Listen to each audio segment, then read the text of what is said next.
14 WILI and 95.3 FM presents Hometown Threads, a closer look at our community and the people that make it go. Every week, you'll hear uplifting stories from our local businesses and our neighbors. Now, here's our host for Hometown Threads, Keith C. Rice.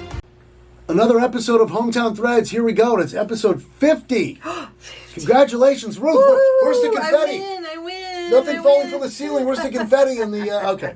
Episode 50 of Hometown Threads here on 14 WILI and 95.3 FM and Willimantic Today Facebook. It's Keith C. Rice. Back for another week. I can't believe we've hit episode 50. Wow. And it's a pleasure to bring in... Congratulations. Thank you. It's an honor to have you here. You know her voice. You see her all over the place. She used to be in the paper, too. Ruth Hertunian Allenbaugh. Congratulations. Did I go? Yes. You win. You win today. I've been practicing Ruth's name like all day leading up to this. I was so excited to have her on. Can I just call you RHA? You can call me KCR and we'll go from there. Ruth is good, though. So, I know, call you Ruth. I know. I know. So tell me, you're about to tell me before we came on the air here, Hertunian. What's a little background on, give me a little background on your name here. Sure. Hartunian. Hartunian, I'm sorry. Yep, Hartunian. Hartunian is an Armenian name.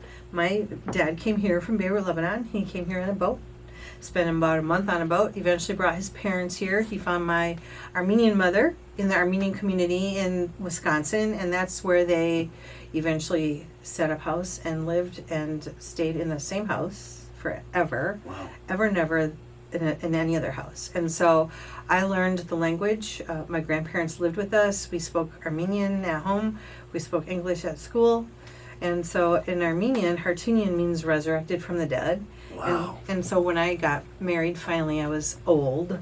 I was over 30. I thought I'd never find anyone. I was old too. I got married over 30. Really? Yeah, 39. Well, Wow, look at that. There we go. We got a lot in common. The Monday and Tuesday show connecting here. And So Hartunian means resurrected from the dead.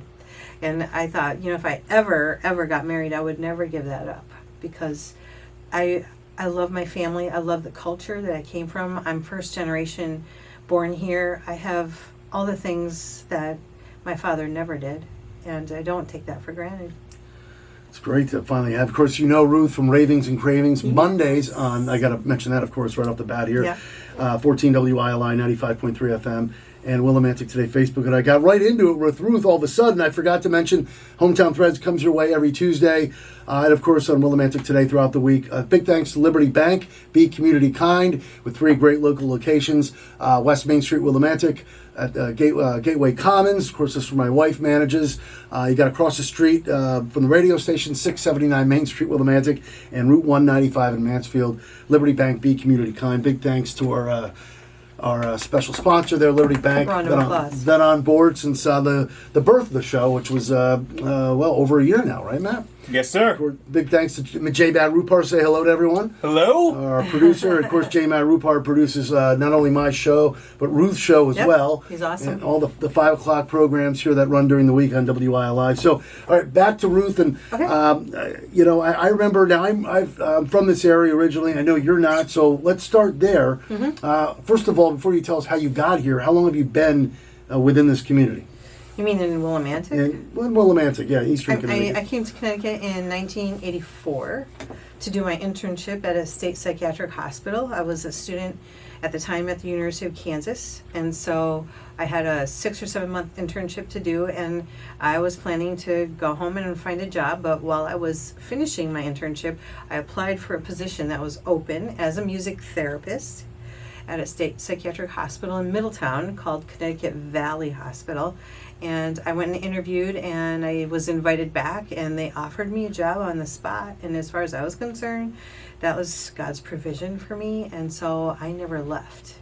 So, I didn't move to Willimantic until 1990, I want to say 93, something like that. Okay, so you were living I was living in Glastonbury when I was still single. Actually, when I first got the job, I had no housing, and so I was living on the grounds of the hospital. Yeah, tell us about this. What? Really? And I was eating in the dining room with at that time they called them patients, mental health has changed a lot over the years. First they're patients, then they're clients, then they're, I don't know what you want to call them, people. People is good. So I was eating at the table in a different area than the patients at the time. So I was living in Newtown at the time. But when I got my job in Middletown at Connecticut Valley Hospital, I had no housing, so I was on campus there for a couple of weeks. Wow. And I was grateful for that, and I never have had any lack as far as that goes. And I loved my job. I loved what I did. I love the fact that I could use music, which I value highly, I respect so much, second to God's word, second to the Bible, because nothing is as good as that. Mm-hmm. But music has a way of finding us where we're hiding, and it has a way of meeting us where we are, and then drawing us out. What a great outlook. So I love music, and I love what I've done, and so I've been a music therapist since 1984. Still am a music therapist. You still do that? Still provide music therapy services on demand. I don't do it as much as I used to because I quit my busy doing everything else. I quit my day job after working for 11 years when I had my son, Jonathan, and so I decided a long time ago that I would homeschool my kids. Mm-hmm. And so my husband was in agreement with that, and so I did that all the way through high school. So both my kids are homeschooled. Very good for you. So after that, though, I was tired of looking at bedrooms that were empty and crying, and I was like, you got to get a life, Ruth. You got to get a grip on yourself. So now, obviously, you're in Willimantic at this time. I'm in Willimantic. What year did after you homeschooled the kids? You're done being homeschooled. Yeah. Now you're starting. At this point, what year is it? What are you starting to realize? I got to do something else. Like what year are we talking here? Is this? We're talking probably about 7 or 8 years ago. Oh, 7, 8 years ago. And this is where now you're still the music therapist, but where did the whole food critic come into play? Wait, did you go into something else before that? 'Cause you do. No. I thought I was busy. Ruth over here. Oh my God! And by the way, Ravings and Cravings, listening and watching have already added. I got to get back to the gym. I just lost you, so I'm ready for Your the next show. Oh my God! It makes me so hungry.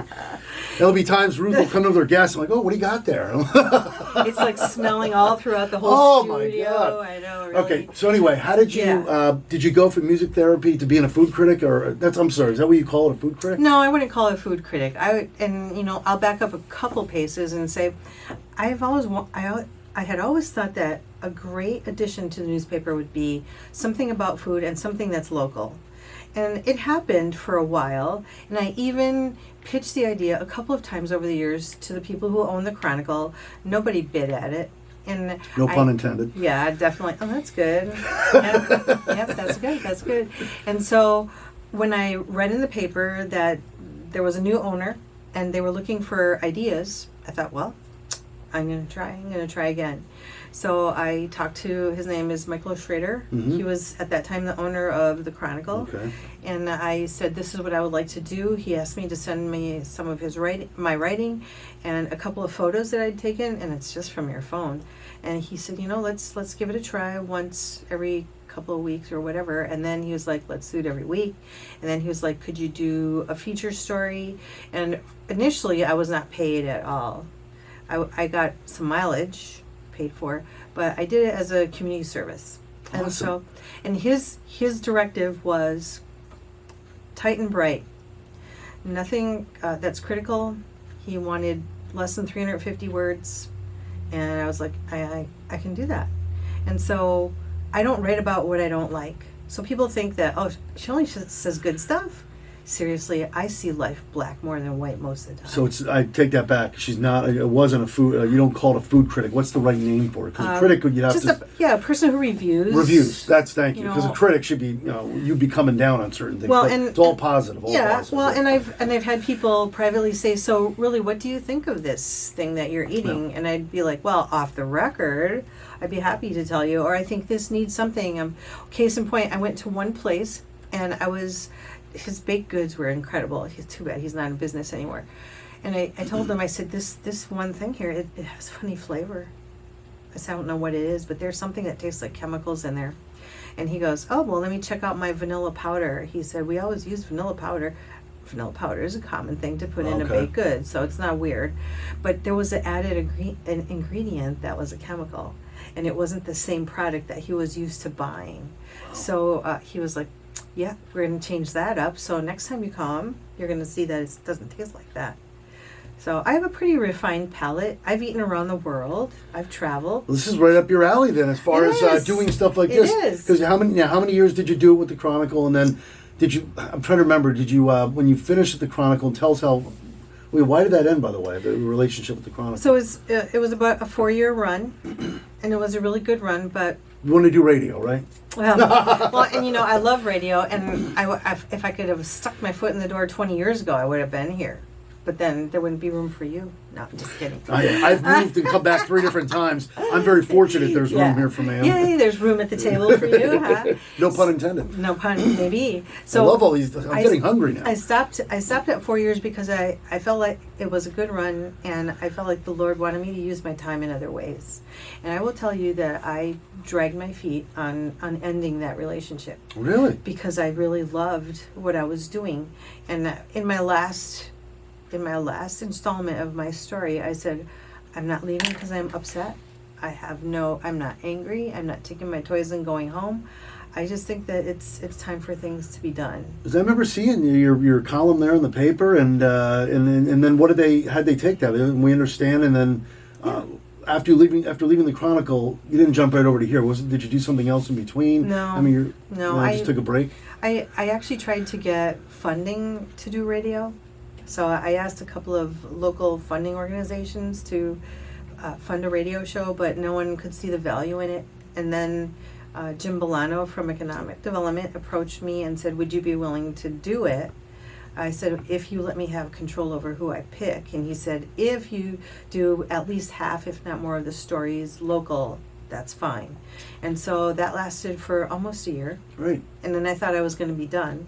Because I didn't. That's right. There were rumors like we didn't know if Ruth's show was going to continue, and we're like, "Well, what do you mean?" Yeah, I was hearing this through the grapevine, and then you were able to extend it. Yeah, I think that was your dad working his Colin magic. Well, that Colin K. Rice, first ever guest on Hometown Threads. Yeah, he knows how to work his magic. But you've done such a wonderful job, and so this has become kind of a passion here for you, doing the radio show, meeting so many different people from around the area. I don't mean to put you on the spot, because I know all your guests have been wonderful. But if you were to choose one right now, and Matthew's here for this one every week. Oh, no. Yeah, I'm asking you, off the top of your head, since you've been doing the show for a little over a year now? Since September 19th of last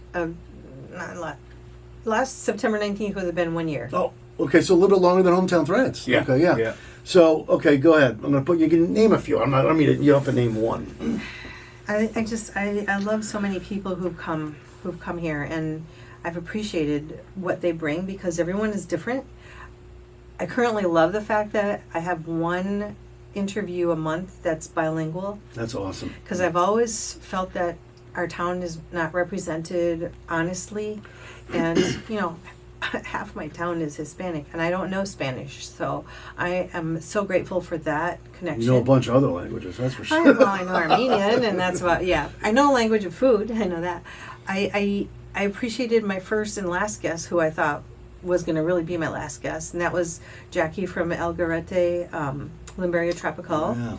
And so she even brought flowers for my last episode and said happy anniversary and all that. And I was like, but wait, there's more. There's more. We're going on. And so I appreciated her. Oh, the what is it? Wicked Sinister Barbecue. He came in here with. Oh. That's right. I remember that day. There was pumpkin. Extras. There was leftovers.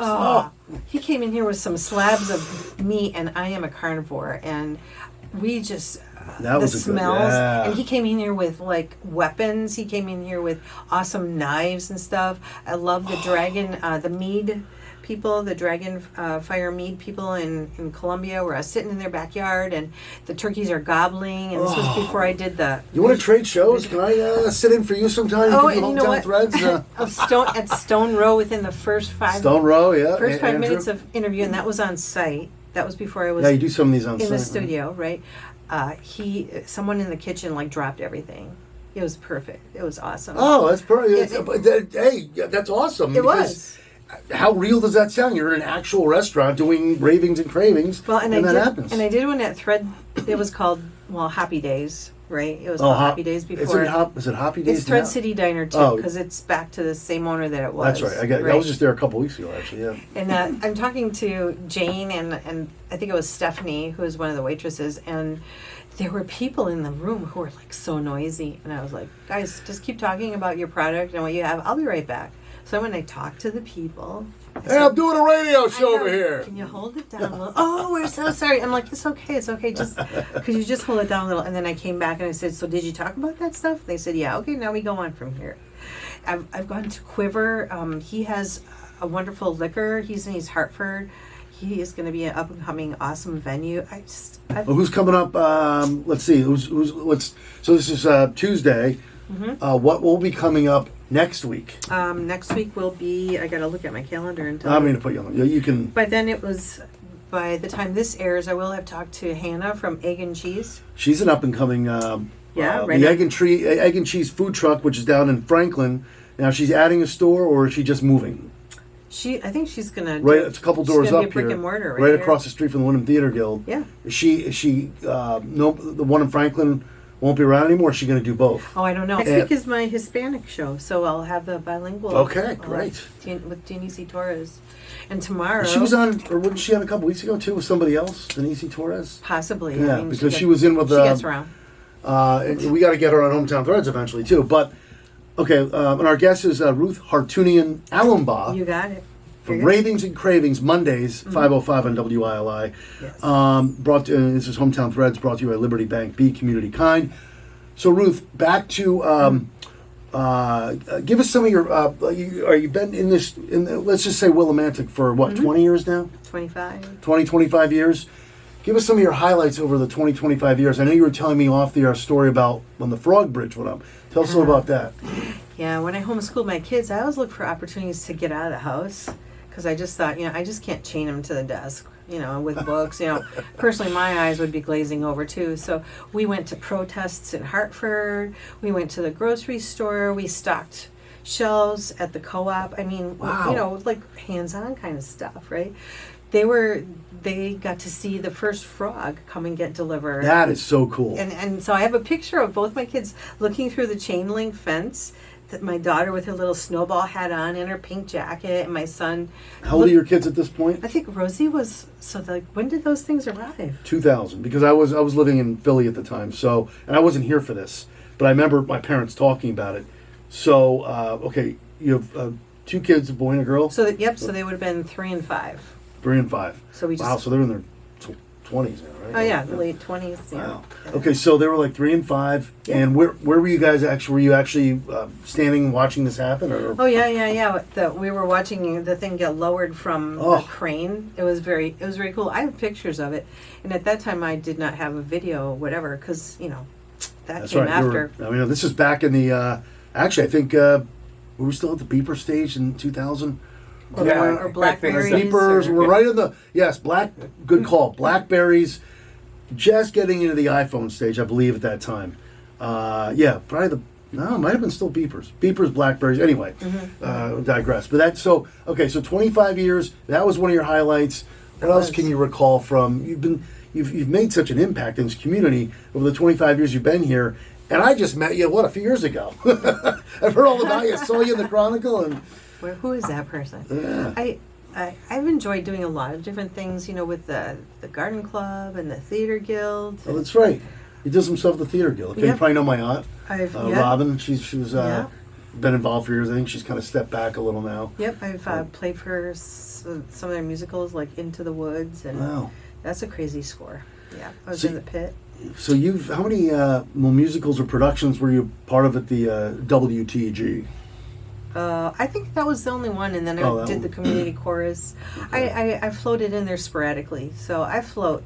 I've done mass at St. Mary's on a Sunday. I've been a Sunday Lutheran, and been their choir director for a couple of years. I've gotten to do a lot of different things. Are you a Justice of the Peace too? Actually, I am commissioned by the organization that I serve with, called International Students Incorporated. And so that is a big chunk of where my heart is with internationals. That's great. And you just came back from Florida. Yep.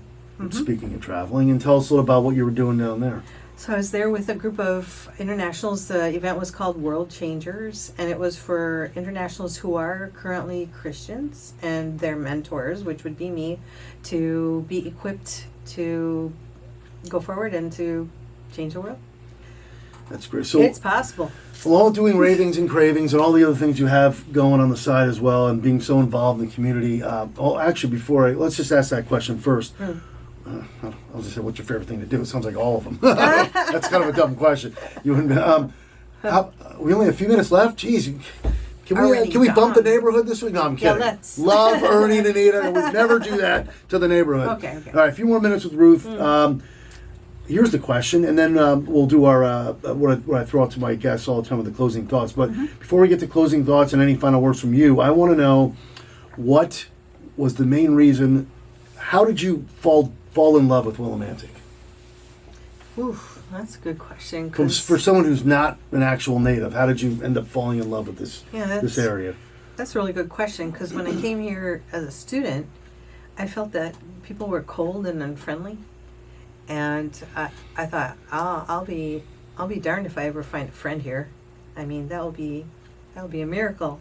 And I'm glad I'm not sticking around. And so here I am. How many years later?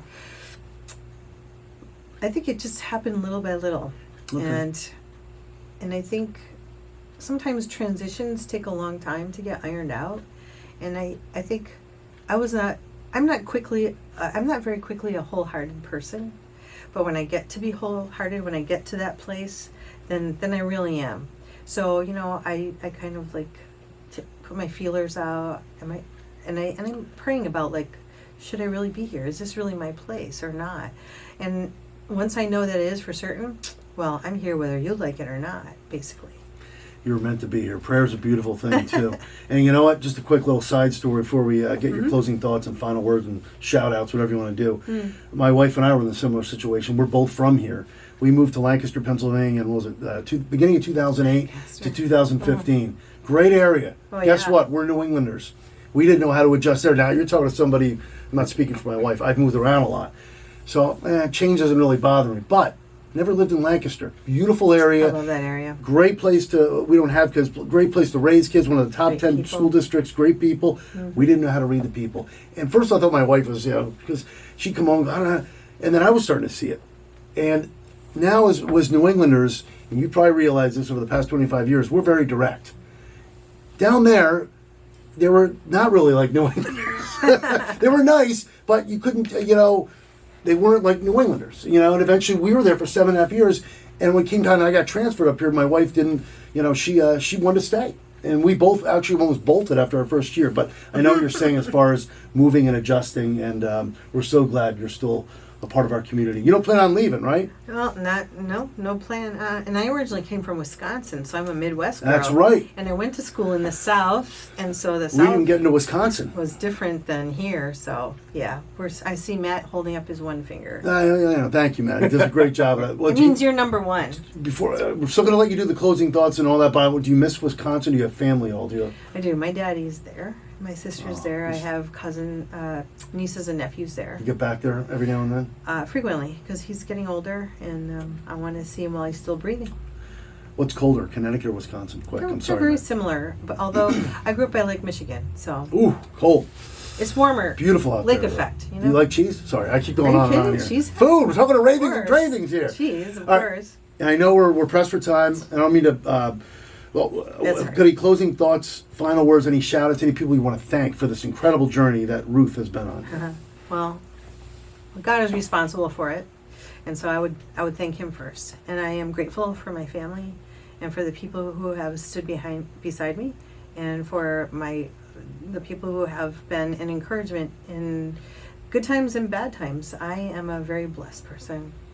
Well, we're very grateful to have you here. Thank you. Not only here today, but here on WILI. Ruth Hartunian Allenbaugh. Did I get it right? Hartunian Allenbaugh? You're good. Episode 50 here at Hometown Threads on 14 WILI, 95.3 FM, and Willimantic Today Facebook. Big thanks to Liberty Bank. Be community kind. You. Big thanks to J. Matt Rupar. And again, big thanks to Ruth. Don't forget to check out our show Mondays, 5:05 on WILI. And on the YouTube channel, you can listen and watch, kind of like Hometown Threads. Thank you for listening. Thank you for watching episode 50 in the books, and in the words of the great Roddy McCumber. Bye for now, folks. Bye for now. And that concludes another edition of Hometown Threads. Got a story for Keith? Reach out to him on Facebook by searching Keith C. Rice or email him at krice@hallradio.net. Don't forget to tune in next week on 14 WILI and 95.3 FM, as well as the Willimantic Today page on Facebook.